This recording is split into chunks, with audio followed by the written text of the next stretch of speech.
Hi everyone, knowledge group पे मैं प्रियंका आपका स्वागत करती हूँ। और जैसा कि एसएससी एमटीएस में हमारा प्रीपोजिशन चल रहा है, ठीक है। तो प्रीपोजिशन में अब तक हमने अगेंस्ट के बारे में बात किए थे और आज जो हमारा होगा प्रीपोजिशन में बाई वर्ड का यूज़ करेंगे, ठीक है। अलग अलग सेंस में इसका अर्थ क्या निकलता है प्रीपोजिशन में। जैसा कि हम आपको पहले भी बता चुके हैं कि प्रीपोजिशन में एक ही वर्ड का अलग अलग अर्थ अलग अलग सेंस में निकलता है, ठीक है। उसी प्रकार आज भी हमारा जो है वर्ड जो रहेगा बाई, ठीक है। हम उसके बारे में डिस्कशन कर लेते हैं, ठीक है।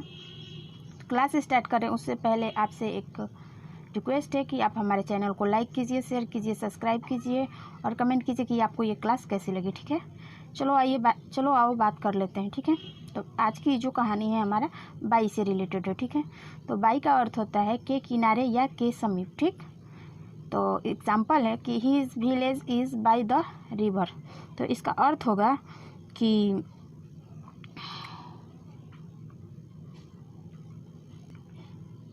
उसका गांव नदी के किनारे या समीप स्थित है, ठीक है। दूसरा एक देख लीजिए बाई का अर्थ क्या निकलता है।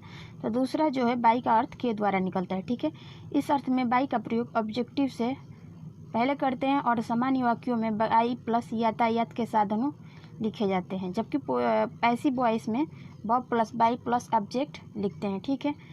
तो इसका एग्जाम्पल है कि एग्जाम्पल है कि Ram goes to college by train.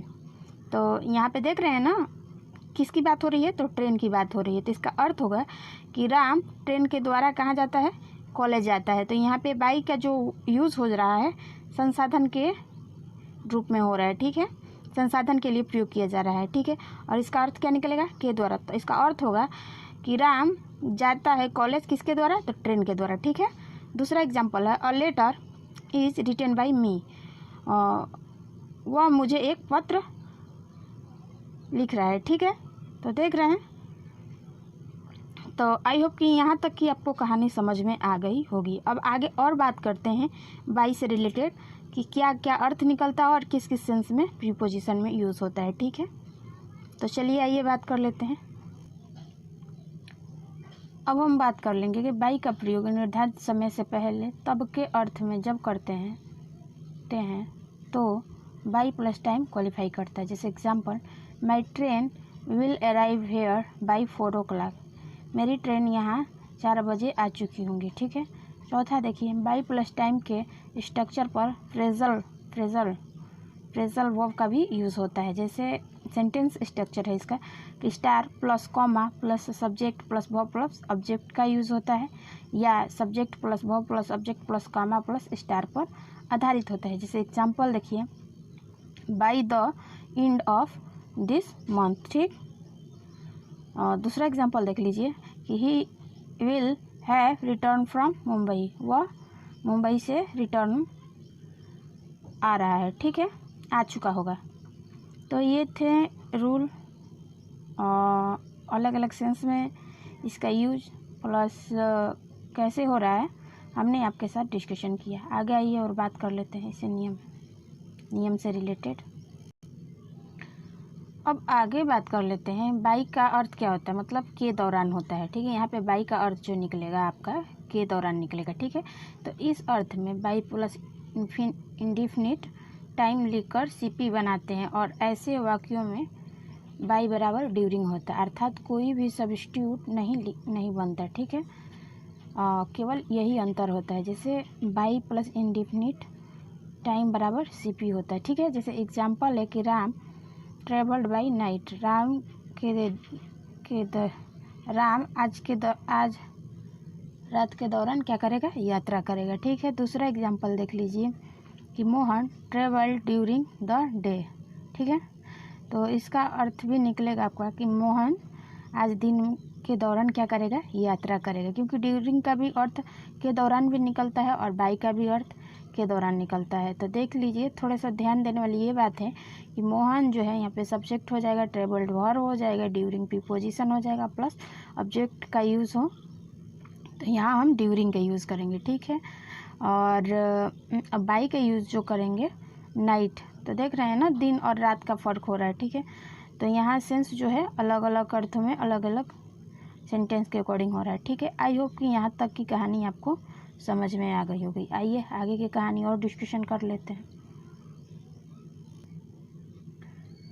अब हम बात कर लेते हैं कि बाई का प्रयोग रेट यानी दर, वेट, वजन या माप की अभिव्यक्ति करने वाले शब्दों से पहले प्रयोग करते हैं। ठीक है, जैसे एग्जांपल है कि mango is sold by the kilo. आम जो है तो आम जो है आपका किलो में ही बिकता है। तो देख रही है ना, यहाँ पे किलो की बात हो रहा है। ठीक है, दूसरा देखिए, this room is 10 feet by 8 feet. तो रूम की बात हो रही है। तो रूम जो होता है लंबाई और चौड़ाई में ही बनता है ना। ठीक है, तीसरा एग्जांपल देखिए, gold is sold by the gram. सोना जो है ग्राम में तोला जाता है। ठीक है, तो यहाँ तक की कहानी बाई के द्वारा आपको समझ में आ गया होगा। आगे हम बात कर लेते हैं बाई का अर्थ क्या होता है। तो बाई का यहाँ पे अर्थ प्रीपोजिशन में का निकलता है, यानी सामान्यतः प्रयोग ऐसे कार्य से पहले करते हैं जिससे कार्य परिणाम बाई से पहले आया हो। ठीक है, जैसे एग्जाम्पल है कि Ram got first prize by hard work. ठीक, तो राम को जो है फर्स्ट प्राइज जो मिला वो क्या क्या कठिन परिश्रम के बाद मिला। ठीक है, तो यहाँ तक की कहानी जो है प्रीपोजिशन से रिलेटेड बाई का यूज हम कैसे करते हैं और अलग अलग सेंस में हमने आपके साथ डिस्कशन किया। आगे और थोड़ी सी कहानी बची हुई है बाई से रिलेटेड, तो उसको भी हम आपके साथ डिस्कशन कर लेते हैं। ठीक है, तो चलिए आइए उस पर हम बात करते हैं। अब हम बात करेंगे कि प्रीपोजिशन के रूप में बाई का प्रयोग किसी मार्ग के अर्थ में या किसी विधि अथवा तरीके के अर्थ में जब करते हैं, इन दोनों के भावों को व्यक्त करने वाले शब्दों से पहले बाई लिखते हैं। जैसे एग्जाम्पल है आपका कि I will pay you by cheque. ठीक, मैं चेक करूँगा कि तुम्हारे द्वारा पे किया गया है कि नहीं। ठीक है, दूसरा एग्जाम्पल देख लीजिए, I got this letter by post. ठीक है, यहाँ पे बाई के द्वारा तरीका व्यक्त किया जाता है। ठीक है, अब अगला एग्जाम्पल देख लीजिए। अगला एग्जाम्पल है आपका कि he will arrive here by air. ठीक, या I like travel by train, मुझे पसंद है ट्रेन के द्वारा यात्रा करना। तो यहाँ पे बाई का यूज जो हो रहा है मार्ग या रास्ते के संदर्भ में प्रयोग किया जा रहा है। तो ये यहाँ तक की स्टोरी थी बाई से रिलेटेड, जो कि ख़त्म होती है। आगे जो हम वर्ड यूज़ करेंगे प्रीपोजिशन में, तो ऑफ का यूज़ करेंगे कि प्रीपोजिशन में हमारा ऑफ कैसे यूज़ हो रहा है। तो चलिए अब यहाँ बाई की स्टोरी यहाँ तक ख़त्म। ठीक है, आई होप कि आपको अच्छे से समझ में आ गया हो। अगर आपको समझ में आ गया हो तो एक लाइक तो बनता है। आप हमारे चैनल को लाइक कीजिए, शेयर कीजिए, सब्सक्राइब कीजिए और कमेंट कीजिए कि आपको कैसी लगी। ठीक है, अब हम बात करेंगे प्रीपोजिशन में ऑफ का यूज़ कैसे होता है। ठीक है, और उसका क्या सेंस अलग अलग अर्थों में निकलता है। तो चलिए अब हम बात कर लेते हैं प्रीपोजिशन में ऑफ का प्रयोग कैसे होता है।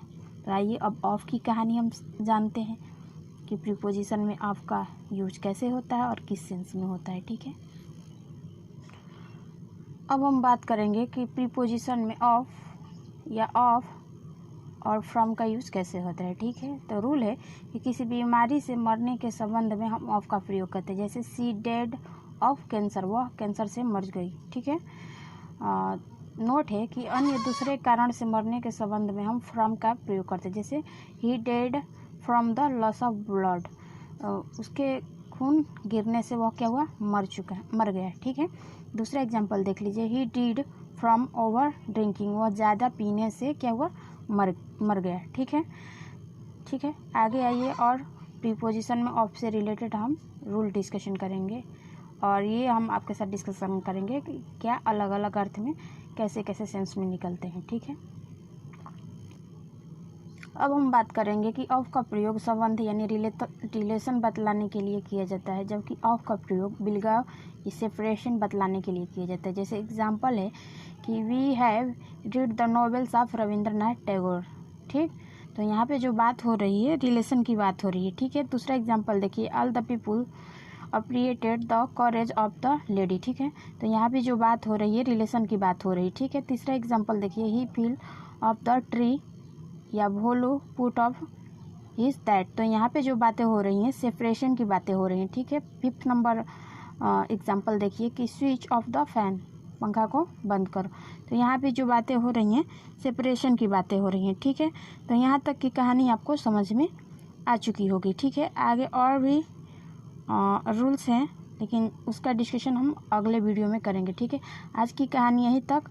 अगर आपको मेरी वीडियो पसंद आए तो लाइक, शेयर और सब्सक्राइब कीजिएगा, ठीक है। आइए अब कुछ सिनोनिम्स और एंटोनिम्स कर लेते हैं, जैसे कि पर डे हम क्लास के दी एंड में करते हैं, ठीक है।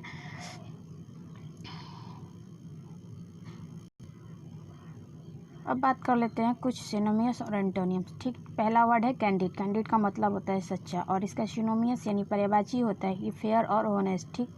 अब इसका एंटोनिम्स क्या होता है? बिलोंग होता है अनफेयर, अनजस्ट, आर्टफुल और सिली, ठीक है। दूसरा वर्ड है चेयरफुल। चेयरफुल का मतलब होता है खुश मिजाज, ठीक है, मतलब खुश मिजाज टाइप का इंसान होता है, ठीक है, तो वो चेयरफुल उसे बोल जाता है। तो इसका सिनोनिम्स यानी पर्यायवाची जब बनता है तो बनता है मैरी और ग्रे, ठीक। एंटोनियम विलोम शब्द बनता है आपका कि सैड। सैड माने क्या होता है? दुखी होता है। डेलफुल होता है और सोलेन होता है, ठीक है। तीसरा वर्ड जो है कैरबोरियस। कैरबोरियस मतलब होता है वीरता से, ठीक है। जब हम इसका सिनोनिम्स बनाएंगे यानी पर्यायवाची तो बनेगा bold, brave, adventures and gallant, ठीक है। और एंटोनियम्स जब हम इसका बनाएंगे यानी विलोम शब्द तो बनेगा टेमेट। टेमेट का मतलब होता है डरपोक, है, वेयरफुल और वेस्टफुल, रूड और टेमिडियस, ठीक। तो ये थे कुछ वर्ड जो एंटोनियम्स और सिनोनिम्स से रिलेटेड थे, हम आपके साथ डिस्कशन किए। आई होप कि ये क्लास आपको बहुत ज़्यादा पसंद आए, ठीक है। अगर पसंद आए तो आप हमारे चैनल को लाइक कीजिए, शेयर कीजिए, सब्सक्राइब कीजिएगा, और इसी तरह का लेटेस्ट वीडियो पाने के लिए आप हमारे चैनल को सब्सक्राइब कीजिए और हमारे साथ बने रहिए, ठीक है। फिर मिलते हैं नेक्स्ट वीडियो और प्रीपोजिशन के साथ। तब तक के लिए thank you and take care.